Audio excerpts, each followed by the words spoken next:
আমি হলাম কষাই কাজ করি। দ্বিতীয়ত যদি কাজ না থাকে আমি এখান থেকে অটো নিয়ে চালাই। তো যে আসামিটা ছিল, আসামিটা আনছে মনির মিয়া, আর এখানে জায়গাও দিছে মনির মিয়া, আর এই বাসার কেয়ারটেকারও মনির মিয়া। তো ওই আসার শুক্রবার মঙ্গলবার দিন আমি সকালে 8:30 বাজে এখানে আসছি পরে আমাদের আরও 2-3টা ড্রাইভার আসছে।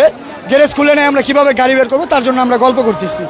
তো যেই পিচাসটা যে মার্ডার করছে ওরে দেখলাম এই বাসা থেকে এই গ্যারেজে দৌড়াদৌড়ি করতেছে বারবার। কেন দৌড়াদৌড়ি করতেছে? ওর গ্যারেজ ও দৌড়াইতেই পারে, স্বাভাবিক। তারপর আমরা আসলাম, যেহেতু ওর সাথে কথাবার্তা বলি আমরা। আয়সা বললাম কি হয়েছে ভাই দৌড়াদৌড়ি? তো আয়সা দেখলাম সে এতটুকু একটা ছুরি গ্যান্ডিং মেশিন দিয়ে তো গ্যারেজের ভিতরে ঘষতেছে, মানে একদম চকচকে সাদা করে ফেলছে ছুরিটাকে। মানে এরকম পরিমাণে ধার দিছে, মানে ওটা কার আঙ্গুলে লাগলো পড়ে যাবে। তো যাই হয়েছে 9টা 7 মিনিটের ভিতরে সে কি করলো, গ্যারেজ থেকে এভাবে লুকায়া কি জানি বাড়ির উপরে চলে গেল। তো চলে গেল, 9টা 10 বেজে গেল। 2-3 মিনিটের ভিতরে এই কাহিনীটা। 9টা 10 আমরা এখানে বসে রয়েছি, আমাদের মহাজন আসে না, গাড়ি কিভাবে নিব।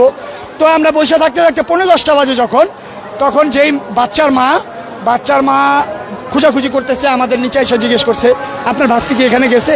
বললাম না আপা, ও তো নিচে নামে না, ও তো উপরেই থাকে। তো যেই জায়গায় মার্ডার করা হয়েছে বাচ্চাটাকে, পাশের ফ্লাইটে, ওই ফ্লাইটে বাচ্চাটাকে যখন না হয়েছে তখন একটা জুতা ভুলবশত আমাদের রিজিক, ওই বাচ্চাটার লাশ ছিল বিদায়, আমরা তার মা বাবা ছিলাম বিদায়, মানে হক হালালি, তার জন্য আমরা ওই জুতাটা মানে আল্লাহর উসিলায় বাইরে পড়ে গেছে। তো বাচ্চার মা খুঁজতে খুঁজতে দেখলো কি একটা জুতা ওই দুয়ারের বাইরে পড়ে রয়েছে।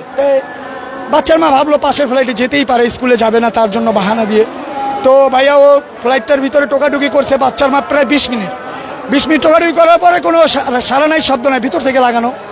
তো বাচ্চার মা আমাদের নিচে এসে 3-4 জনকে ডাক দিল পরে আমরা সাপাল সুপাল নিয়ে মনির মিয়ার আরেকটা এই যে ম্যানেজার রাখছে ওইটাকে নিয়ে আমরা সাপাল নিয়ে উপরে গেলাম।